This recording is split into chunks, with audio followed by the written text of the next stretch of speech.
When I think of essential horror games on the PS1, my mind immediately goes to Silent Hill first and foremost. For some others, they may go to Capcom's Resident Evil, and that seems to be the default choice for many people, but if you're looking for something that'll really raise the hairs on your arm, then Silent Hill will always be the game that I recommend. Even now in the current day, the game just has a certain level of atmosphere to it that other games during that time never really had. With the Resident Evil games, they were scary for sure, but after a certain point, they felt more actiony with horror elements thrown into it. Silent Hill is a horror game through and through, and there are points in this game that even now as a grown adult, I still get freaked out by. There's a reason why so many people go back to this game all these years later, despite the unusual controls, the dated graphics and voice acting, and the hoops that you kind of have to jump through in order to even play the game in the first place. And it's because of that unique brand of horror that it offers. I bought this game years ago on the PS3 store back when I was still in middle school. I loved it, but I never could finish it because of that final level, which I will get to later. I threw it into the backlog and never got around to finishing it until now. And I'm so glad I did, because I can confidently say that Silent Hill is one of the best games on the original PlayStation and one of the best horror games, period. This is my experience with Silent Hill.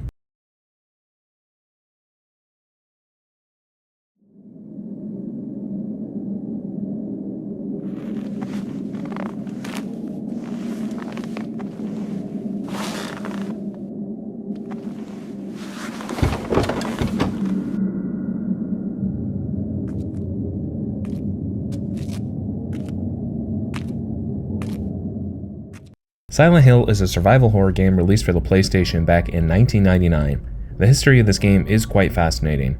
Konami initially wanted to create a game that did well in the United States, which led to them forming a studio with that in mind, eventually called Team Silent. The team was lost and didn't really know what they were going to do at first, and eventually this led to Konami losing faith in the team and the project. That sort of treatment that the studio heads were giving the team allowed them to create a game that was more about the human emotion rather than to just generate profits. They wanted this game to be a classic, like the literature that they reference in the game itself. The director, Kichiro Toyama, was inspired by films like Eraserhead, The Occult, and UFOs, which explains why everything in the game feels so eerie. They wanted to create a fear of the unknown feeling, which meant that the game was intentionally left as vague as possible and opted not to over-explain everything.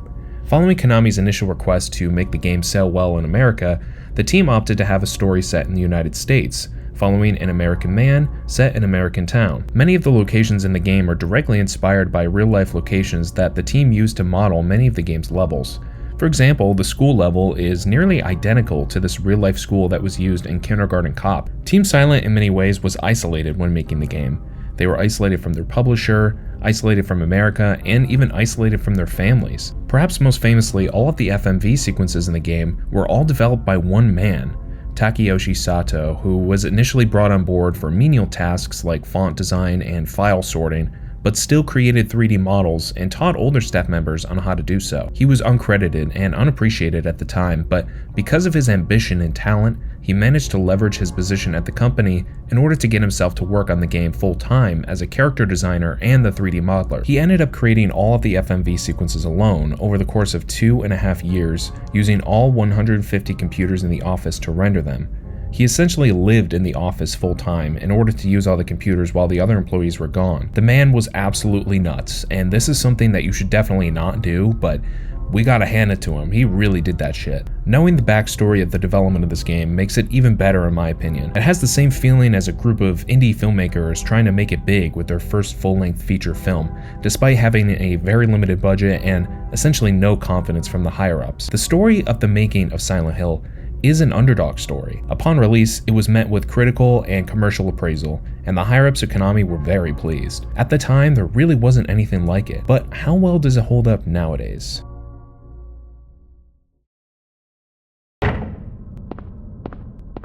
Survival horror games back on the PS1 all had a very similar gameplay feeling, and Silent Hill is not unlike those that came before it in that department. The game uses what's called tank controls, where instead of a traditional analog stick control scheme, where up on the stick is forward, down on the stick is back, and left and right will move the character left or right, tank controls are very different. They have you press up on the D-pad or stick to move forward, and left or right on the sticks to rotate your character in that direction. This is very hard to get used to for someone who's more used to the general control layout of a modern game, including myself. Throughout the game, I was constantly bumping into things like the hallways, the doors, other objects, and so on. It took some getting used to for sure, but you could argue that it does help the overall fear factor of the game. You know, not being able to fully control your character is really tough. It makes it so when you find an enemy, you really have to figure out if you want to fight it or not. Combat in this game is also fairly unique for a modern audience. I almost consider it to be kind of turn-based to an extent. You basically can attack enemies with a melee weapon like a pipe or a stick,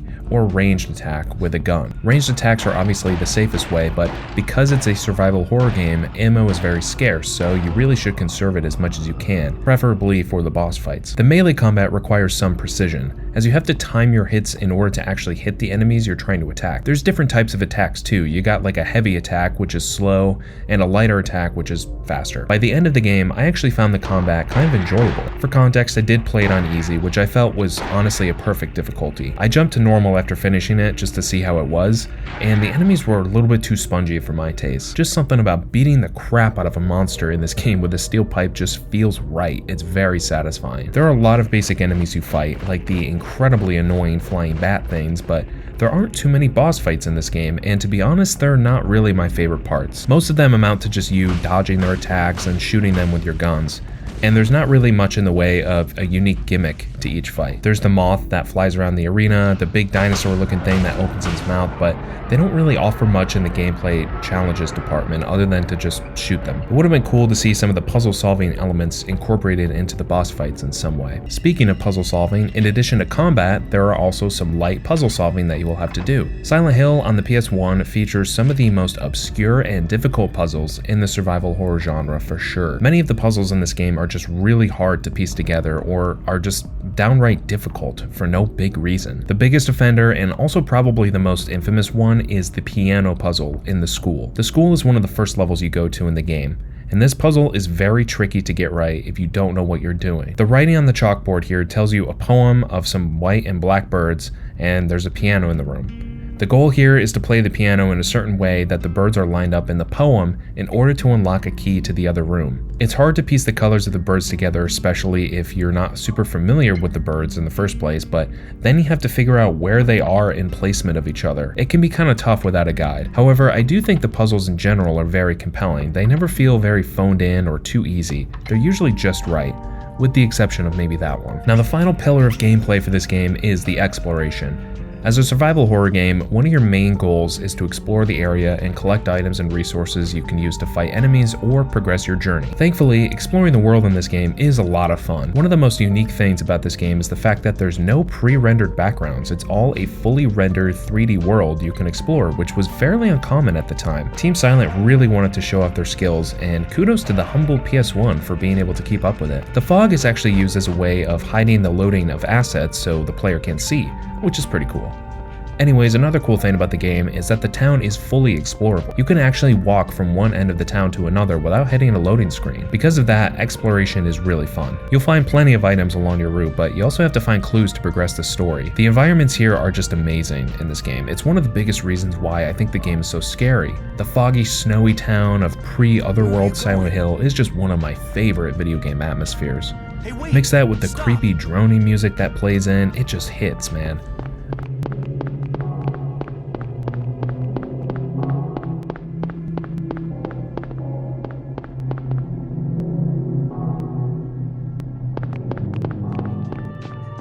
In addition to exploring the town, you'll explore plenty of other locations too, like the school, the hospital, and the sewers. Each location has its own look and feel to it.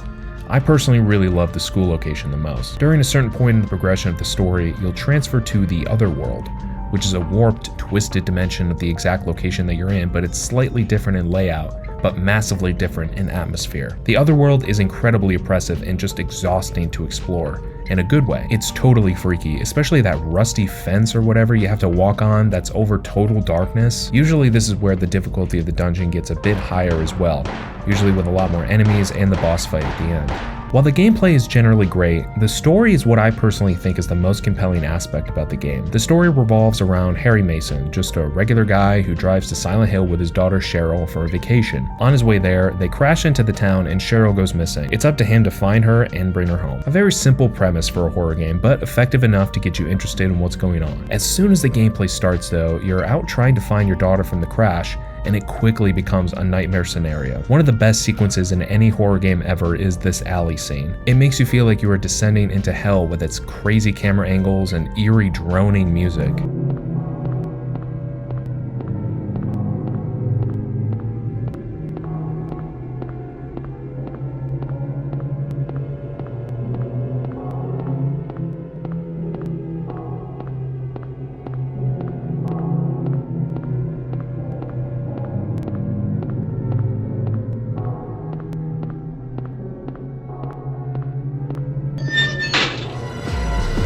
What is this?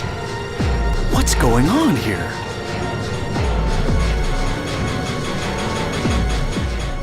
He gets ambushed by a bunch of weird little kids and gets knocked out. Harry then wakes up at a local diner after being rescued by Sybil, who's a cop from the next town over. Her and Harry have a very unique relationship throughout the game as they help each other out quite a bit, even though they aren't together most of the time. I kind of think of it as like a Leon and Claire situation from Resident Evil 2. As the story progresses, you realize that there's a lot more to this town than originally intended. You find out that it's been mixed up in some sort of occult ritual led by this old woman named Dahlia. From there, it's up to Harry and Sybil to stop Dahlia and save Cheryl. The story has a simple beginning, but goes off in a very interesting direction. The way each piece of the story is unraveled after each dungeon makes you want to keep exploring to find out the truth. Most of the story is told to you through the cutscenes and dialogue exchanges, but some story elements are actually hidden from you and you have to figure it out for yourself. There's a side quest involving the red liquid found in the hospital, and you can learn that one of the other characters, Kaufman, was selling a hallucinogenic drug in the town, which caused a lot of people to just go nuts. It's a very cryptic side quest and takes a lot of guessing to figure out, but it makes it worth it for the story elements alone, and it's a great way to reward the player for experimentation and exploration. It makes the world feel so much more alive as well. In the end though, you don't fully get all the answers that you've been hoping for, which I personally love. Considering that the game was partially inspired by David Lynch films like Eraserhead, it makes sense that certain things would be left up to the player's interpretation. How the world and the characters interact with each other is also just really cool. The cast of characters is very small, but they each serve the plot or another character in some way, shape, or form. They all have their place, and some of them have tragic endings, and some of them get out okay, but they're all very interesting to watch. Silent Hill 1 on the PlayStation is an absolute masterclass of a horror video game, and a true classic. The gameplay is addicting and satisfying, the story is compelling, the world is atmospheric, and the music is just iconic. Despite the graphics not holding up all too well, the voice acting getting a little too hokey at times, the cryptic puzzles, and the frustrating movement system, I still really enjoyed the game overall. Is it my favorite horror game of all time? No, but it probably is in the top 5. Overall, for Silent Hill, I'm feeling a strong 4 out of 5 on this game. Now let me know if you liked the review and you want to see more. And that's one game checked off my backlog. Now, on to something else.